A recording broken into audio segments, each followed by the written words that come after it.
Hi, everyone, and welcome back to Everyday Empowerment English, where we help you learn smarter, not harder. I'm Mia.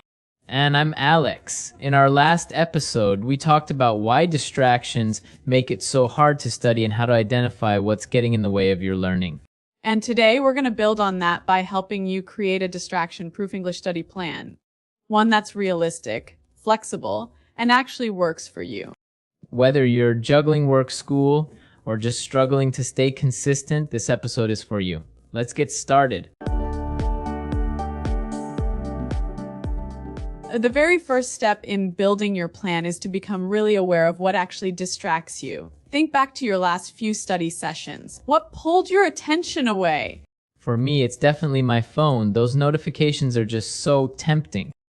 Digital distractions are a big one for many of us. Think about social media messaging apps or even just the urge to check other websites. But distractions can also be environmental. Maybe it's a noisy room, family members talking, or even just a messy desk. And let's not forget about internal distractions, those thoughts and feelings that pop up and make you want to do anything but study. Procrastination, feeling unmotivated, or even worrying about making mistakes. Exactly. So for this first step, we encourage you to take a moment to really think about your personal distraction patterns. Take a moment to write down the top 3 things that tend to steal your focus. Understanding your distractions is the first step to managing them. Once you know what distracts you, the next step is to set up a dedicated study space. This is a place specifically for your English learning where you can minimize those environmental distractions. Ideally, this space should be quiet and free from interruptions. If possible, choose a room or a corner where you can focus without being disturbed. And try to keep it organized. A cluttered desk can actually be a big distraction for your brain. Having everything you need for studying within reach can also help you stay on track. Think about what helps you focus. Maybe it's having good lighting, a comfortable chair, or even some plants. Make this space your personal focus zone. Another really helpful tip is to think about noise. If your study area tends to be noisy, consider using noise-canceling headphones or even simple earplugs to block out distractions. That's a great point. And don't forget about lighting. Make sure you have good lighting in your study space. If possible, try to study in natural light or use a desk lamp to provide focus light and reduce eye strain. And now that you have your space, let's talk about planning your study time. Instead of just saying, I'll study English today, try setting specific and realistic goals for each session. For example, instead of study vocabulary, you could aim to learn 10 new vocabulary words related to hobbies. Having a clear objective helps you stay focused during that time. And break your study time into focused blocks. The Pomodoro technique, where you work for 25 minutes and then take a short break, can be really effective for maintaining concentration.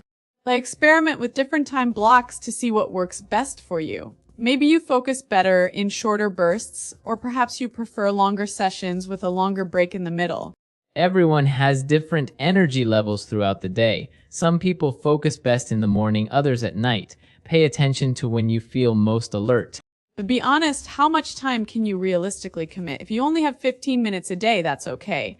The key is consistency. And if you want some ideas on how to make the most of just 15 minutes, check out our previous episode where we talked about short and effective study routines.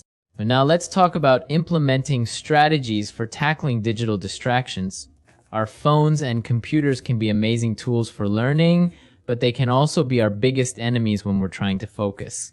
One of the most effective strategies is to put your phone on silent or even airplane mode during your study time. You can also turn off notifications for non-essential apps. If you need to use your computer for studying, try using website blockers or browser extensions that can prevent you from accessing distracting websites like social media. And be intentional about when you check your messages in social media. Schedule specific break times for this rather than constantly reacting to notifications. And another helpful tip is to log out of any social media accounts or other distracting websites on your computer before you start studying. This extra step can reduce the temptation to quickly check them just for a second. Now, let's talk about those internal distractions, procrastination, lack of motivation, and that fear of making mistakes. The one way to overcome procrastination is to break down larger tasks into smaller, more manageable steps. Instead of thinking I need to write an entire essay, focus on I need to write the introduction paragraph. And if you're feeling unmotivated, try to connect your learning to your bigger goals. Why is learning English important to you? Reminding yourself of your why can help boost your motivation. But another great way to combat this lack of motivation is to actively try and make your study sessions more enjoyable. Incorporate activities you find fun, like watching your favorite English TV shows, listening to music, or playing language learning games. And remember that making mistakes is a natural part of learning. Don't let the fear of being wrong stop you from practicing. Embrace mistakes as opportunities to learn and grow. Finally, remember that your distraction-proof English study plan isn't set in stone. It's something you can and should review and adjust as needed. This final step is crucial for long-term success.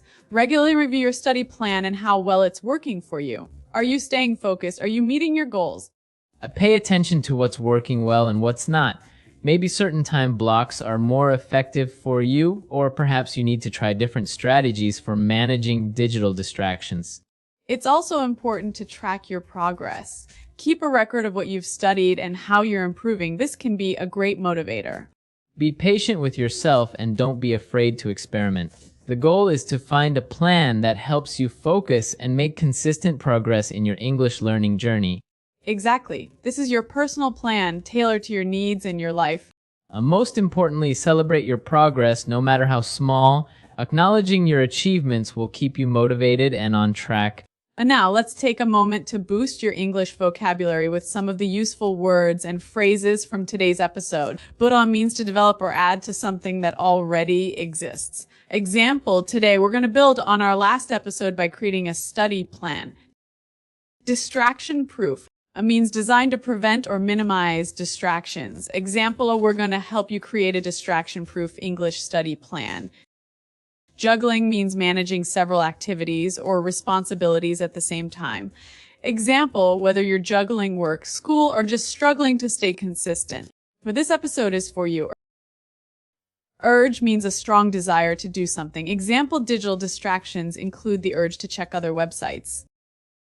A cluttered means untidy, full of objects in a state of disorder. Example, a cluttered desk can actually be a big distraction for your brain.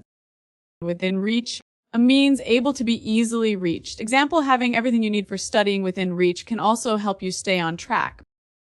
Bursts means short, sudden periods of intense activity or effort. Example, maybe you focus better in shorter bursts. Dedicated means devoted to a particular purpose or task. Example, once you know what distracts you, the next step is to set up a dedicated study space. Interruptions means instances of someone or something stopping a process or activity. Example, ideally, this space should be quiet and free from interruptions. A disturb means having had one's peace or quiet disrupted. Example, if possible, choose a room or a corner where you can focus without being disturbed. But earplugs means small plugs made of soft material that you put into your ears to reduce noise. Example, consider using noise-canceling headphones or even simple earplugs to block out distractions. Eye strain. Means fatigue of the eyes caused by prolonged close work or exposure to bright light. Example, use a desk lamp to provide focused light and reduce eye strain. Set in stone means fixed and unchangeable. Example, remember that your study plan isn't set in stone. So there you have it, your step-by-step guide to building a distraction-proof English study plan. Now it's your turn to put it into action. Well, we hope these practical tips will help you take control of your study time and achieve your English learning goals with more focus and confidence. Remember, progress happens one focused step at a time. Be sure to check the episode description for your free PDF cheat sheet with all the key steps and a vocabulary boost to help you stay on track. And if you found this episode helpful, share it with a friend and let us know your biggest takeaway in the comments. We'd love to hear how you're applying these strategies. Thanks for being part of the Everyday Empowerment English community. Keep challenging yourself, stay focused, and most importantly, keep learning. See you next time.